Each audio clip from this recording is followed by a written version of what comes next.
Hello, welcome back to my channel and I'm your AI ML Queen. അപ്പോൾ ഞാൻ power B ഐയുടെ day 12 video എടുക്കാമെന്നാണ് വിചാരിച്ചത്. പക്ഷേ എനിക്കൊരു മൈൻഡ് സെറ്റായില്ല പവർ ബി ഐ ഇന്ന് എടുക്കാനായിട്ട്. അപ്പം ഞാൻ വിചാരിച്ചു നമ്മളിപ്പോൾ ഓൾറെഡി നംപൈ പാണ്ടാസ് മാപ്ലോട്ട്ലിപ്പൊക്കെ കഴിഞ്ഞു എന്ന് പറയാൻ പറ്റില്ല. ഇനിയും ഉണ്ടെങ്കിൽ ഞാൻ അതിൽ ആഡ് ചെയ്യൂ കേട്ടോ. കുറച്ചൊക്കെ പഠിച്ചു അല്ലേ. ഇനി ഡി എ നമ്മൾ ചെയ്യും അതിനോടൊപ്പം തന്നെ. അപ്പോൾ നമുക്ക് എന്തുകൊണ്ട് മെഷീൻ ലേണിംഗ് സ്റ്റാർട്ട് ചെയ്തുകൂടാ എന്ന് എനിക്കൊന്ന് തോന്നി. ചെറിയൊരു ഇൻട്രൊഡക്ഷൻ വെച്ച് നമുക്ക് സ്റ്റാർട്ട് ചെയ്ത് തുടങ്ങാം. ഓക്കെ, അപ്പോൾ പാരലലി നിങ്ങളുടെ പൊക്കോളൂല്ലോ. അതെ, നമ്മളിപ്പോൾ പുതിയൊരു സീരീസ് ആണ് സ്റ്റാർട്ട് ചെയ്യുന്നത്. മെഷീൻ ലേണിങ്ങിൻ്റെ ഒരു സീരീസ് ആയിരിക്കും നമ്മൾ ഇനി സ്റ്റാർട്ട് ചെയ്യുന്നുണ്ടായിരിക്കാം. പവർ ബി ഐയും ബാക്കിയുള്ളതൊക്കെ എടുക്കും കേട്ടോ. പാരലലി തന്നെ ഞാൻ ചെയ്തു പോകും. ഞാൻ ജസ്റ്റ് ഒന്ന് തുടക്കം കുറിച്ച് വെക്കുക എന്ന് പറയുമല്ലോ, അതാണിത്. ഓക്കെ, ഡെയിലി എല്ലാത്തിൻ്റെയും വീഡിയോ ഇടാൻ പറ്റുന്ന അറിയില്ല. പക്ഷെ ഞാൻ ഓരോ ദിവസം ഓരോന്നായിട്ട് സ്കെഡ്യൂൾ ചെയ്ത് വെക്കുന്നുണ്ട്. അപ്പം അതിനനുസരിച്ചിട്ടായിരിക്കും ഞാൻ ചെയ്തു പോകുന്നുണ്ടായിരിക്കാം. Okay, so let's get start. Before that, ചാനലിൽ സബ്സ്ക്രൈബ് ചെയ്യാത്തവർ സബ്സ്ക്രൈബ് ചെയ്യുക, മാക്സിമം എല്ലാവർക്കും ഷെയർ ചെയ്ത് കൊടുക്കുക. വീഡിയോ കാണുന്നവരൊന്ന് ലൈക്ക് ചെയ്യാനും കമൻറ്റ് ചെയ്യാനും മറക്കരുത്. ഇതെല്ലാത്തിലും ഞാൻ സെയിം റിപ്പീറ്റ് ചെയ്ത് പറയേണ്ടി വരും. ഞാൻ വീഡിയോ എഡിറ്റ് ചെയ്യാത്തതുകൊണ്ട് ഞാൻ തന്നെ വീണ്ടും ഇരുന്നത് പറയാണ്. ഓക്കെ, എഡിറ്റ് ചെയ്ത് ടൈം കളയാൻ എനിക്ക് താല്പര്യമില്ല. അപ്പം എന്തായാലും നമുക്ക് ക്ലാസ് സ്റ്റാർട്ട് ചെയ്യാം അല്ലേ. അപ്പം ഞാൻ ഇവിടെ നമ്മൾ ജൂപ്പിറ്റർ നോട്ട്ബുക്കിലായിരിക്കും കേട്ടോ അതൊക്കെ ചെയ്യുന്നുണ്ടായിരിക്കാം. അപ്പം ആദ്യം തന്നെ നേരിട്ട് പോയിട്ട് നമുക്ക് ഈ പ്രോഗ്രാമിങ് സ്റ്റാർട്ട് ചെയ്യാന്ന് പറഞ്ഞാൽ അതത്ര എളുപ്പമല്ല. മെഷീൻ ലേണിങ്ങിൽ നമുക്ക് ഒരുപാട് അൽഗോരിതംസും കാര്യങ്ങളൊക്കെ പഠിക്കേണ്ടതായിട്ട് വരും. അപ്പോൾ ഈ പ്രോഗ്രാമിങ്ങിലോട്ട് കടക്കുന്നതിന് മുന്നേ നമുക്ക് കുറച്ചധികം തിയറി പോർഷൻസ് ഇതിൽ കവർ ചെയ്യേണ്ടതായിട്ട് വരും. സീബോൺ ഒക്കെ ഞാൻ എടുക്കും കേട്ടോ. സീബോൺ വേറെ പ്ലേലിസ്റ്റ് ആയിട്ട് എടുക്കുന്നുണ്ടായിരിക്കും. മാത്സ് വേണമല്ലോ അല്ലേ. മാത്സ് ഒരു കാര്യം ചെയ്യാം, ഞാൻ ഇതിൻ്റെ ഒരു 2-3 ക്ലാസ്, മെഷീൻ ലേണിങ്ങിൻ്റെ ഒരു 2-3 ക്ലാസ് എടുത്തതിന് ശേഷം നമുക്ക് മാത്സും കൂടി എടുക്കാം. മാത്സ് ഞാൻ വേണമെങ്കിൽ സെപ്പറേറ്റ് പ്ലേലിസ്റ്റ് ആക്കി വെക്കാം, അല്ലെങ്കിൽ മെഷീൻ ലേണിങ്ങിനോടൊപ്പം തന്നെ എടുക്കാം. അത് നോക്കട്ടെ എന്തായാലും. ഓക്കെ, അപ്പം ആദ്യം തന്നെ നമുക്ക് കുറച്ച് തിയറി നോക്കാനുണ്ട്. എന്തായാലും നേരിട്ട് പ്രാക്ടിക്കലോട്ട് പോവാന്ന് പറഞ്ഞാൽ അത് പോസിബിൾ അല്ല. ഓക്കെ, അപ്പം മെഷീൻ ലേണിംഗ് എന്താ? മെഷീൻ ലേണിംഗ് എന്ന് പറഞ്ഞിട്ട് കുറേ നമ്മൾ കേട്ടിട്ടുണ്ട്. എന്തായിരിക്കും? അല്ലെങ്കിൽ മെഷീൻ ലേണിങ്ങിൻ്റെ ഏതെങ്കിലും ഒരു അപ്ലിക്കേഷൻസ് അല്ലെങ്കിൽ ഒരു യൂസ് കേസ് നിങ്ങൾക്ക് പറയാൻ പറ്റുമോ? അല്ലെങ്കിൽ അപ്ലിക്കേഷൻസ് ഏതെങ്കിലും പറയാൻ പറ്റുമോ? പണ്ടല്ല, കുറച്ചുകൂടെ മുന്നേ ഞാൻ ഇൻസ്റ്റഗ്രാമിൽ കണ്ട ഒരു ട്രോളാണ് beer and diaper relationship in Walmart എന്ന് വെച്ചാൽ US-ലാണത്. അവിടെ ഒരുപാട് യങ് പാരൻസ് ഉണ്ട്. അപ്പോൾ അവർ വോൾമാർട്ടിൽ ചെല്ലുമ്പോൾ ബിയറും ഡൈപ്പറും ഒരുമിച്ച് വാങ്ങുന്നുണ്ട്, രണ്ടും കൂടിയിട്ട് വാങ്ങുന്നുണ്ട്. ഓക്കെ, ഡൈപ്പർ പർച്ചേസ് ചെയ്യുന്നവർ തന്നെ ബിയറും വാങ്ങുന്നുണ്ടെന്നുള്ളൊരു സിനാരിയോ വോൾമാർട്ടിൽ US-ൽ വന്നിട്ടുണ്ടായിരുന്നു. കസ്റ്റമറിന്റെ ബിഹേവിയർ ഒബ്സർവ് ചെയ്തപ്പോൾ. അപ്പം അതിൻ്റെ ഒരു കാരണം അവർ ചെക്ക് ചെയ്ത് നോക്കിയപ്പോൾ ഒന്നെങ്കിൽ അത് ഇപ്പോൾ ഒരു ന്യൂലി മാരിഡ് കപ്പിൾസ് ആയിരിക്കും, അല്ലെങ്കിൽ യങ് പാരൻസ് ആയിരിക്കാം ഈ ഒരു ഡൈപ്പർ വാങ്ങാനായിട്ട് വരുന്നുണ്ടായിരിക്കാം. അപ്പോൾ അവരെന്ത് ചെയ്തു, അവർ അതിനോടൊപ്പം തന്നെ ബിയറും ഉണ്ടായിരിക്കും, അതിനടുത്ത് തന്നെയായിരിക്കും അവർ ബിയറും വാങ്ങുന്നുണ്ട് എന്നൊരു രീതിയിൽ വന്നു. അതല്ലെങ്കിൽ ചിലപ്പോൾ ഈ ഡൈപ്പർ വാങ്ങാൻ വരുന്നത് വല്ല പാരൻസ് ആയിരിക്കാം. പാരൻസ് മീൻസ് ഫാദേഴ്സ് ആയിരിക്കാം. അപ്പോൾ അവർ പുറത്തിറങ്ങുന്ന ടൈമിൽ ജസ്റ്റ് ഒന്ന് ബിയർ പർച്ചേസ് ചെയ്യുന്ന രീതിയിലായിരിക്കാം. ഓക്കെ, ഇനി ഇപ്പോൾ ഈ ഒരു പാറ്റേൺ വരുന്നത് വീക്കെൻഡ്സിലാണ് കൂടുതൽ വരുന്നെങ്കിൽ എന്ത് ചെയ്യും, അവർ ചിലപ്പോൾ കുറച്ച് ടൈം സ്പെൻഡ് ചെയ്യാൻ വേണ്ടിയിട്ട് വീക്കെൻഡ്സ് യൂസ് ചെയ്യുന്നതാവാം എന്ന് പറയും. അപ്പോൾ അതൊക്കെ അനലൈസ് ചെയ്യാനൊക്കെ ആയിട്ട് നമ്മൾ ഡാറ്റ അനലറ്റിക്സ് ഒക്കെ യൂസ് ചെയ്യുന്നുണ്ടോ, മെഷീൻ ലേണിംഗ് ഒക്കെ യൂസ് ചെയ്യുന്നുണ്ടോ എന്നുവെച്ചാൽ ബിയർ വാങ്ങുന്നവർ ഡൈപ്പർ വാങ്ങുന്നു, വൈ, അതിനുള്ള റീസൺ എന്താണ്, അത് എപ്പോഴാണ് അവർ വാങ്ങണത്, ആരാണ് വാങ്ങണത്, അങ്ങനത്തെ കുറേ കാര്യങ്ങൾ നമുക്കറിയണം. അതേപോലെ തന്നെ ആ പ്രോഡക്റ്റിൻ്റെ പ്ലേസ്മെൻറ്റ് ചിലപ്പോൾ അതിനെ എഫക്റ്റ് ചെയ്യുന്നുണ്ടാവും. എന്ന് വെച്ചാൽ ബിയറിന് തൊട്ടരിയത്തായിരിക്കും ചിലപ്പോൾ ഡൈപ്പർ വെച്ചിട്ടുണ്ടായിരിക്കാം. അപ്പോൾ ആ ഒരു പ്ലേസ്മെൻറ്റ് അവിടെ എഫക്റ്റ് ചെയ്യുന്നുണ്ടാവും. ഡൈപ്പറും വാങ്ങാൻ പോകുമ്പോൾ ബിയർ എടുത്തിരിക്കുന്നതുകൊണ്ട് അവരത് ഈസിലി അത് പർച്ചേസ് ചെയ്യുന്നുണ്ടായിരിക്കാം. ഓക്കെ, ഇതൊക്കെ ഒരു മെഷീൻ ലേണിങ്ങിന്റെ യൂസ് കേസ് ആയിട്ട് മുന്നേ വന്നിട്ടുണ്ടായിരുന്നു. അതല്ലാതെ പിന്നൊരു എക്സാമ്പിൾ ഇപ്പൊ നമുക്ക് പറയാനാണെങ്കിൽ റിയൽ വേൾഡിന് എക്സാമ്പിൾ ആണല്ലോ പറയുന്നത്. ഇപ്പൊ ഒരു ഹോട്ടല്, ആ ഹോട്ടലില് ഒരു പെർട്ടിക്കുലർ ടേബിൾ മാത്രം കുറേ ബുക്കിംഗ് വരുന്നുണ്ട്.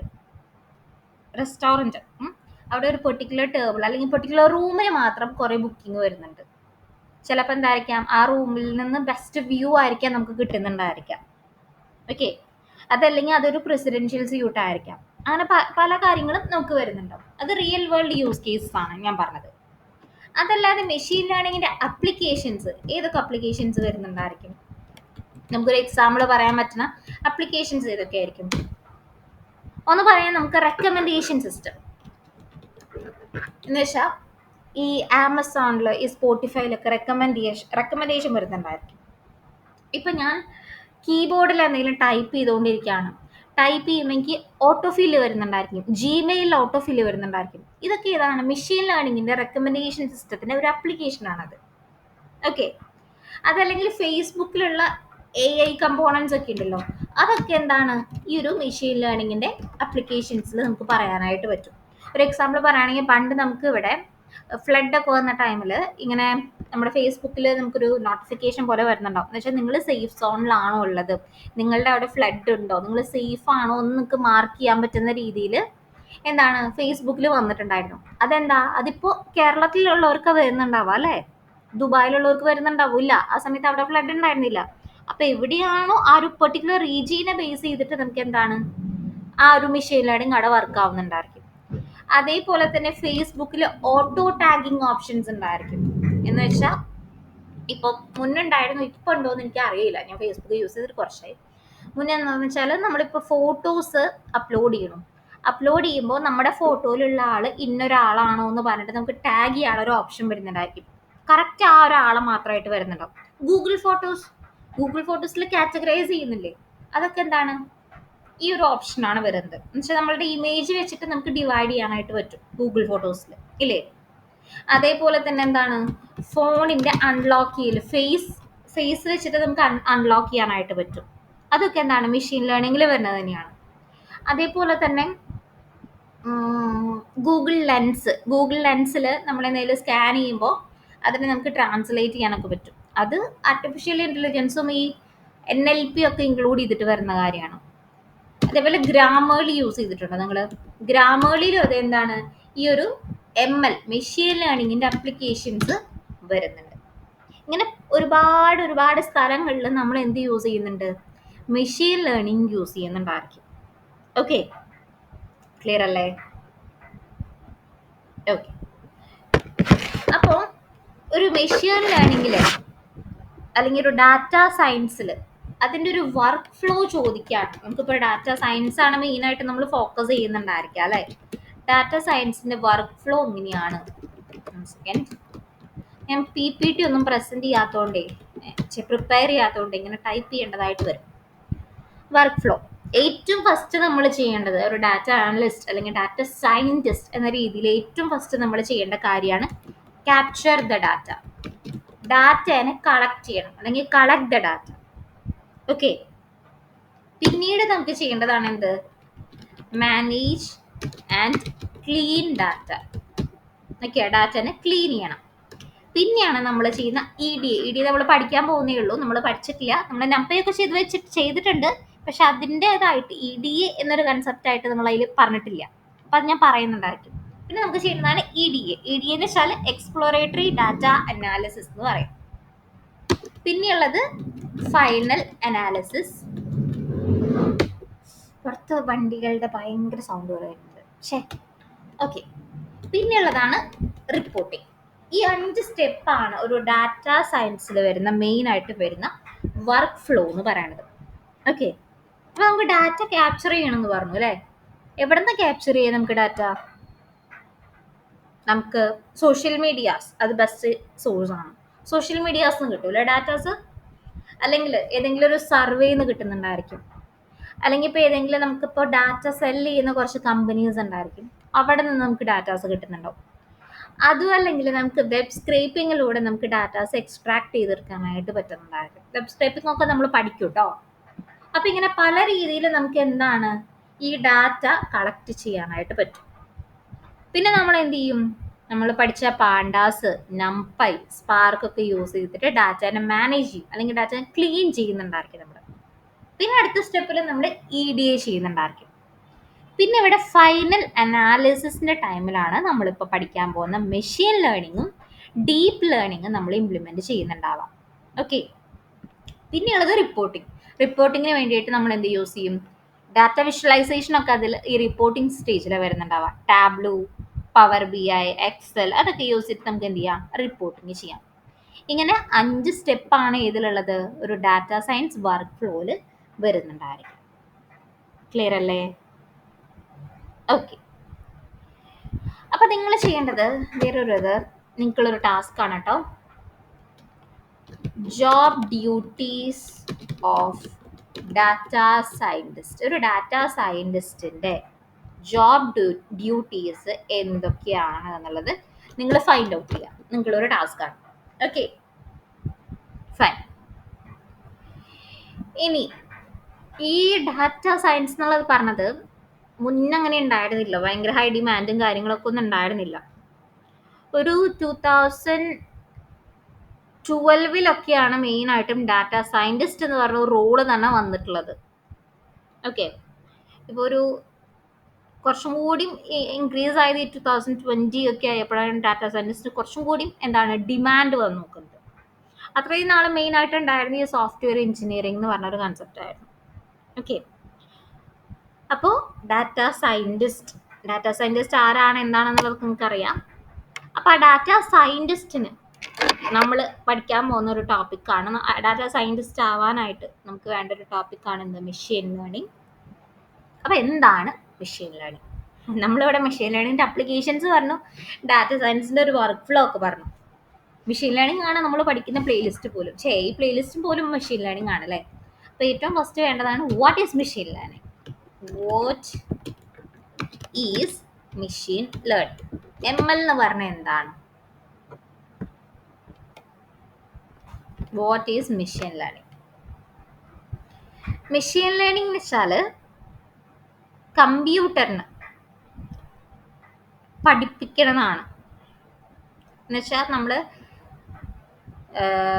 എന്താ പറയുക, എന്തെങ്കിലും ഒരു ഇൻഫോർമേഷൻ നമ്മൾ കമ്പ്യൂട്ടറിന് പഠിപ്പിച്ചു കൊടുക്കും. കമ്പ്യൂട്ടറിന് എന്താണ് ചെയ്യേണ്ടത്, നോർമലി ഹ്യൂമൻസ് ചെയ്യുന്ന പോലെ എങ്ങനെയൊക്കെയാണ് കാര്യങ്ങൾ കാൽക്കുലേറ്റ് ചെയ്യേണ്ടത് എന്ന് നമ്മൾ എന്ത് ചെയ്യാണ്, പ്രോഗ്രാം എഴുതി കൊടുക്കുകയാണ്, ഇല്ലെങ്കിൽ ഇൻസ്ട്രക്ഷൻസ് കൊടുക്കുകയാണ്. ഓക്കെ. അതിൽ മെഷീൻ ലേണിംഗ് എന്താ ചെയ്യണമെന്ന് വെച്ചാൽ ഏറ്റവും ഫസ്റ്റ് ലേൺ ഫ്രം, മനുഷ്യരെന്താ ചെയ്യുന്നുണ്ടായിരിക്കുക, നമുക്കൊരു എക്സ്പീരിയൻസ് ഉണ്ടായിരിക്കും, ആ ഒരു എക്സ്പീരിയൻസ് വെച്ചിട്ട് നമ്മളത് മനസ്സിലാക്കുന്നുണ്ടായിരിക്കും. ഹ്യൂമൻസ് എന്ത് ചെയ്യുന്നുണ്ടായിരിക്കും, ഒരു എക്സ്പീരിയൻസ് ഉണ്ടായിരിക്കും, ആ ഒരു എക്സ്പീരിയൻസ് വെച്ചിട്ട് കാര്യങ്ങൾ ചെയ്യുന്നുണ്ടാവും. റോബോട്ട്സ് ആണെങ്കിൽ എന്ത് ചെയ്യുന്നുണ്ടായിരിക്കുക, റോബോട്ട്സ് ആണെങ്കിൽ നമ്മളൊരു സെറ്റ് ഓഫ് ഇൻസ്ട്രക്ഷൻസ് കൊടുക്കുന്നുണ്ടായിരിക്കും, ആ ഒരു ഇൻസ്ട്രക്ഷൻസ് ഫോളോ ചെയ്യലായിരിക്കും റോബോട്ട്സ് ചെയ്യുന്നുണ്ടാവാം. അപ്പം മെഷീൻ ലേണിംഗിൽ എന്താ നടക്കുന്നത്, മെഷീൻ ലേണിംഗിൽ ലേൺ ഫ്രം എക്സ്പീരിയൻസ് അല്ല, പകരം ഡാറ്റ ആയിരിക്കും. ഡാറ്റയിൽ നിന്നായിരിക്കും നമ്മൾ പഠിക്കുന്നുണ്ടായിരിക്കാം. എന്ന് വെച്ചാൽ ഇപ്പോൾ എൻ്റെ 2024 വരെയുള്ള മഴ എത്രത്തോളം പെയ്തു എന്നുള്ളതിൻ്റെ കണക്കുണ്ട്. 2004 തൊട്ട് 2024 വരെയുള്ള റെയിൻഫോളിൻ്റെ, കേരളത്തിലുള്ള റെയിൻഫോളിൻ്റെ ഒരു ഡാറ്റ സെറ്റ് ഉണ്ട് എൻ്റെ കയ്യിൽ. ഓക്കെ. ഇത്രയും വർഷത്തെ, ഈ 20 വർഷത്തെ മഴ വന്നതിൻ്റെ കണക്ക് എൻ്റെ കയ്യിലുണ്ട്, ഡാറ്റ സെറ്റ് ഉണ്ട്. ഇത് വെച്ചിട്ട് എനിക്ക് 2025 എപ്പോഴായിരിക്കും, എങ്ങനെയായിരിക്കും, ഏത് അളവിലായിരിക്കും മഴ വരാന്നുള്ളത് എനിക്ക് പ്രിഡിക്റ്റ് ചെയ്യാനായിട്ട് പറ്റും മെഷീൻ ലേണിംഗ് യൂസ് ചെയ്തിട്ട്. അപ്പം ഇവിടെ എന്താ ചെയ്യുന്നത്, ഈ ഒരു ഗ്യാപ്പിലത്തെ ഡാറ്റാസിനെ സ്റ്റഡി ചെയ്യാണ്. അത് വെച്ചിട്ടാണ് എന്ത് ചെയ്യുന്നുണ്ടായിരിക്കുക, നമ്മൾ പ്രിഡിക്ഷൻസും കാര്യങ്ങളും പഠിക്കുന്നുണ്ടായിരിക്കാം. ഓക്കെ. ഇനി മെഷീൻ ലേണിംഗ് നമ്മൾ എപ്പോഴാണ് യൂസ് ചെയ്യാന്ന് വെച്ചാൽ, നമുക്കൊരു ക്വസ്റ്റ്യൻ ഉണ്ടാവും അല്ലേ? ആ റിക്വസ്റ്റിന് സൊല്യൂഷൻ കണ്ടുപിടിക്കാനാണ് നമ്മൾ എല്ലാ കാര്യങ്ങളും ചെയ്യണത് അല്ലേ? അങ്ങനെ സൊല്യൂഷൻ കണ്ടുപിടിക്കാനായിട്ട് പ്രോപ്പറായിട്ട് ഒരു ഇക്വേഷനോ കാര്യങ്ങളോ മുൻകൂട്ടി ഇല്ലെങ്കിൽ നമ്മൾ എന്ത് ചെയ്യും? മെഷീൻ ലേണിംഗ് യൂസ് ചെയ്യും. ഒരു എക്സാമ്പിൾ പറയുകയാണെങ്കിൽ, ഒരു ക്ലാസ്സിലെ 10 കുട്ടികളുടെ മാർക്കിന്റെ ആവറേജ് കണ്ടുപിടിക്കണം. അല്ലെങ്കിൽ ഒരു ക്ലാസ്സിലത്തെ എല്ലാ കുട്ടികളുടെ മാത്സ് എന്ന് പറഞ്ഞ സബ്ജക്റ്റിന്റെ ആവറേജ് കണ്ടുപിടിക്കണം. എനിക്ക് എന്ത് ചെയ്യാം? ആവറേജ് കാൽക്കുലേറ്റ് ചെയ്യാം. അതിന് മെഷീൻ ലേണിംഗ് വേണോ? വേണ്ട. നോർമലി നമുക്കൊരു ഇക്വേഷൻ ഉണ്ടല്ലോ ആവറേജ് കാൽക്കുലേറ്റ് ചെയ്യാനുള്ളത്. ആ ഒരു ഇക്വേഷൻ വെച്ചിട്ട് എനിക്ക് എന്ത് ചെയ്യാം? ആവറേജ് കാൽക്കുലേറ്റ് ചെയ്യാം. ഇതേ സ്ഥാനത്ത് ഞാൻ ഇവിടെ പറഞ്ഞ ഈ ഒരു കൺസെപ്റ്റ്, റെയിൻഫോളിന്റെ കേസ്, എനിക്ക് 2025 എങ്ങനെയായിരിക്കും മഴ ഉണ്ടാവുക എന്നുള്ളത് പ്രിഡിക്റ്റ് ചെയ്യാൻ പറയുന്നു. അതിന് എന്തെങ്കിലും ഇക്വേഷൻ ഉണ്ടോ? ഇല്ല. അപ്പൊ എന്ത് ചെയ്യും? ആ ഒരു കൺസെപ്റ്റില് നമ്മൾ മെഷീൻ ലേണിംഗ് യൂസ് ചെയ്യുന്നുണ്ടായിരിക്കും. ക്ലിയർ ആണോ? ഓക്കെ. ഓക്കെ. ഇപ്പം ഇതില് ഇപ്പൊ ഈ പറഞ്ഞ കേസ് തന്നെ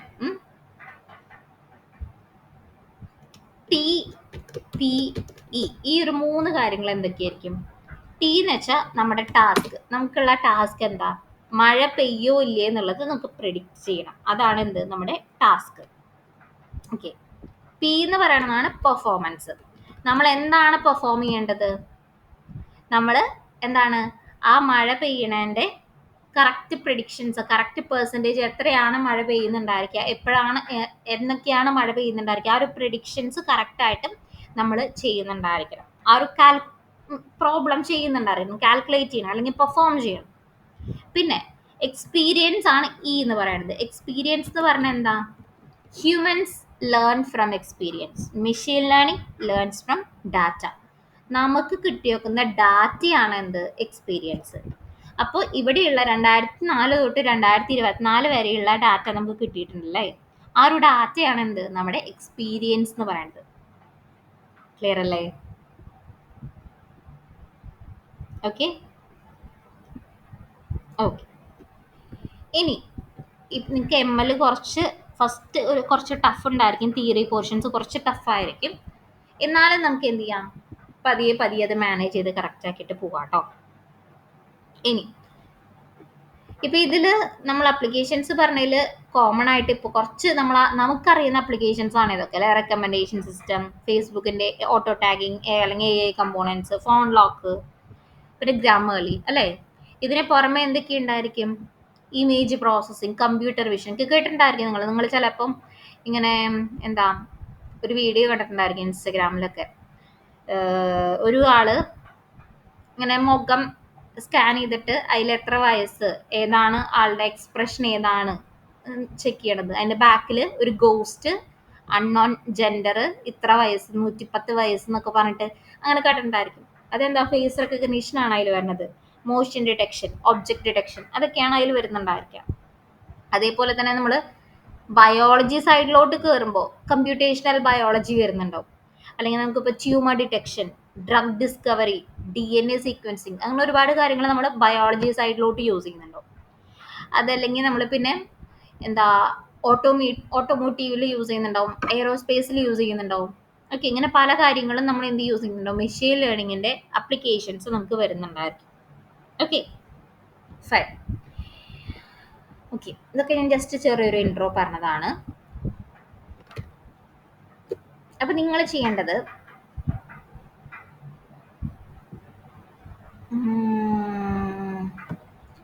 what is machine learning, machine learning application, data science work flow, job duties of data scientist. ഇത്ര കാര്യങ്ങൾക്ക് പ്രോപ്പറായിട്ട് ഡെഫിനീഷൻ പഠിക്കുക. മനസ്സിലാക്കിയിട്ട് ആദ്യം അതിൻ്റെ അർത്ഥം മനസ്സിലാക്കണം, എന്നിട്ട് വേണം ഡെഫിനീഷൻ പഠിക്കാനായിട്ട് കേട്ടോ. കാരണം ഇന്റർവ്യൂവിന് ചോദിക്കും, നമുക്ക് പ്രോപ്പറായിട്ട് ഒരു ആൻസർ ഇംഗ്ലീഷിൽ പറയാനായിട്ട് കിട്ടണം. ആദ്യം അർത്ഥം മനസ്സിലാക്കുക, എന്നിട്ട് വേണം പറയാനായിട്ട്. ഒരിക്കലും നമ്മൾ കാണാപ്പാഠം പഠിച്ചിട്ട് നമ്മളിപ്പം ABCD LMNOP അങ്ങനെ കാണാപ്പാഠം പഠിച്ച് പറയുന്നുണ്ടാവും ചെറുപ്പത്തിലൊക്കെ അല്ലേ? അങ്ങനെ ഒരിക്കലും പറയരുത്. ഇത് നിങ്ങളുടെ സ്കൂളിലത്തെ വൈവി അല്ല ഇന്റർവ്യൂ. ഇന്റർവ്യൂ എന്നുള്ളത് നിങ്ങൾക്ക് മനസ്സിലായിട്ടുള്ള കാര്യങ്ങൾ നിങ്ങൾ പറയണമെന്നാണ്, അല്ലെങ്കിൽ നിങ്ങളുടെ എക്സ്പീരിയൻസ് ഷെയർ ചെയ്യണമെന്നാണ് ഒരു ഇന്റർവ്യൂ എന്ന് പറയുന്നത്. അതല്ലാതെ ഒരിക്കലും ഒരു വൈവി ആയിട്ട് കാണരുത്. അപ്പൊ ഇതിന്റെ ഡെഫിനേഷൻ പഠിക്കുക, അത് പക്ഷെ മനസ്സിലാക്കി വേണം പഠിക്കാനായിട്ട്. ഒരു നല്ലൊരു ഡെഫിനേഷൻ എല്ലാ ഈ പറഞ്ഞ ഹെഡിങ്ങൾക്ക് ഒരു നല്ലൊരു ഡെഫിനേഷൻ ഒന്ന് ക്രിയേറ്റ് ചെയ്യാനായിട്ട് ശ്രമിക്കാം. ഓക്കെ, അപ്പോൾ നമുക്ക് നെക്സ്റ്റ് വീഡിയോയിൽ തൊട്ട് ആക്ച്വലായിട്ട് നമ്മുടെ ക്ലാസ് നമുക്ക് സ്റ്റാർട്ട് ചെയ്യാം. ഇന്ന് ഞാൻ ചെറിയൊരു ഇൻട്രോ പറയാൻ വന്നതാണ്. നമ്മളിങ്ങനെ ഒരു ക്ലാസ് സ്റ്റാർട്ട് ചെയ്യുന്നുണ്ട് എന്ന് പറയാൻ വേണ്ടി വന്നതാണ്. Okay, so that's all for this video. Thank you. Have a nice day.